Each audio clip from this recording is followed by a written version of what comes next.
അത് കേരള പോലീസ്,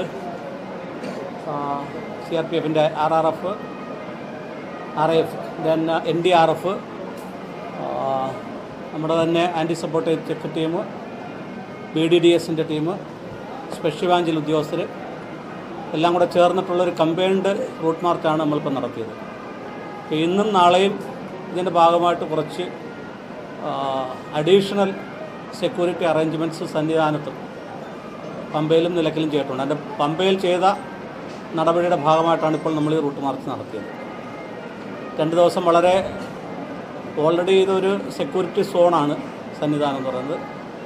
ഇന്നും നാളെയും ഒരു സ്പെഷ്യൽ കെയർ ആൻഡ് അറ്റൻഷൻ ഇവിടുത്തെ ഈ നടപടിക്ക് കൊടുക്കുന്നുണ്ട്. നമ്മളുടെ ഡിപ്ലോയ്മെൻറ്റ് ഇന്നത്തേതോടുകൂടി അല്പം സ്ട്രെങ്തനായിട്ടുണ്ട്. ആൻറ്റി സപ്പോർട്ടേജ് ചെക്ക് ടീമിൻ്റെ സേവനം കൂടുതൽ സ്ട്രെങ്തൻ ചെയ്തിട്ടുണ്ട്. അവർ കൂടുതൽ ടീം ഇന്നെത്തും. Bomb detection and disposal BDDS ടീമുണ്ട്. അതിന് അഡീഷണലായിട്ട് 8 പേരെ ഇപ്പോൾ ഇന്നത്തേക്ക് വീണ്ടും നിയോഗിച്ചിട്ടുണ്ട്. എല്ലാ സ്ഥലങ്ങളും നമ്മളിപ്പോൾ ഓൾറെഡി എല്ലാ ഡിപ്പാർട്ട്മെൻറ്റിൻ്റെ ഇടയ്ക്കും അതിൻ്റെ സഹായം അഭ്യർത്ഥിച്ചിട്ടുണ്ട്. എല്ലാ ആൾക്കാരും ഇതിനോട് കോർഡിനേറ്റ് ചെയ്യണമെന്ന് അഭ്യർത്ഥിച്ചിട്ടുണ്ട്. നമ്മൾ ചെക്ക് ചെയ്യുമ്പം എല്ലാ സ്ഥലവും ഇപ്പം ഇവൻ ബാരക്സ് പോലും നമ്മൾ ചെക്ക് ചെയ്യും. റെഗുലർ എൻട്രി പോയിൻറ്റ്സ് ചെക്ക് ചെയ്യും. സന്നിധാനത്തേക്കുള്ള എല്ലാ എൻട്രി 18-ാം പടി എന്ന് പറയുന്നത് നമുക്കറിയാം.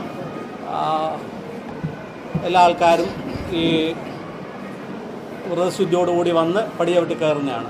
അത് ആസ് യൂഷ്വൽ പോകും, നമുക്ക് വലിയ ബുദ്ധിമുട്ടുണ്ടാക്കാൻ പോകും. എന്നാൽ സംശയകരമായിട്ട് എന്തെങ്കിലും കണ്ടാൽ നമ്മളത് കൂടുതൽ ചെക്ക് ചെയ്യും.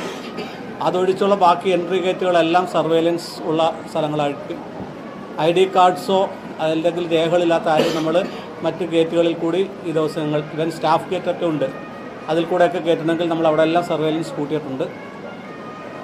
ഇന്ന് രാത്രിയിലാണ് നട അടച്ചു കഴിഞ്ഞ് 11 മണിക്ക് നട അടച്ചു കഴിഞ്ഞാൽ, സാധാരണ നട അടച്ചാൽ നമ്മൾ 18-ാം പടി ചവിട്ടാൻ അവസരം കൊടുക്കുന്നതാണ്. ഇന്ന് രാത്രിയിൽ അതിനുശേഷം 18-ാം പടി ചവിട്ടാൻ നമുക്ക് അവസരമില്ല. അവർ വരുന്നവർ നടപ്പന്തലിൽ തന്നെ ക്യൂവിൽ നിൽക്കേണ്ടി വരും. അതിനുശേഷം തിരുമുറ്റവും മറ്റ് പ്രദേശങ്ങളും നമ്മൾ ആൻറ്റി സപ്പോർട്ടേജ് ചെക്കിന് വിധേയമാക്കും. അതിനുശേഷം നാളെ രാവിലെ മാത്രമേ പടികയറ്റം അനുവദിക്കത്തുള്ളൂ. നാളെ രാത്രിയും കൂടെ അങ്ങനെയാണ്. 11 മണിക്ക് നട അടച്ചാൽ രാത്രിയിലത്തെ പടികയറ്റം ഉണ്ടായിരിക്കുന്നതല്ല. അന്നും ഈ സെക്യൂരിറ്റി ചെക്കിൻ്റെ ഭാഗമായിട്ട് കുറച്ച് അറേഞ്ച്മെൻറ്റ്സ് നമ്മളവിടെ ചെയ്തിട്ടുണ്ട്. അപ്പോൾ എല്ലാ ആൾക്കാരും ഇതിനൊരു അവയർനെസ് ഉണ്ടായിരിക്കണം. ഇങ്ങനെ 2 ദിവസം നമ്മളൊരു പ്രത്യേക അലർട്ട് കൊടുക്കുന്നുണ്ട്. കുറേ ചെക്കിങ്ങിൻ്റെ ഭാഗമായിട്ട് ചില ആൾക്കാർക്ക് ചിലപ്പം ചില ബുദ്ധിമുട്ടുകളായിട്ട് തോന്നും. ബുദ്ധിമുട്ടായി കണക്കാക്കാതെ നമ്മുടെ പോലീസിൻ്റെ നടപടിയോട് സഹകരിക്കുകയാണ് ചെയ്യാൻ എല്ലാവരോടും അഭ്യർത്ഥിക്കാനുള്ളത്. നല്ലൊരു ദർശനം സാധ്യമാക്കുന്നതിന് വേണ്ടിയാണ് നമ്മളിതെല്ലാം ചെയ്യുന്നത്.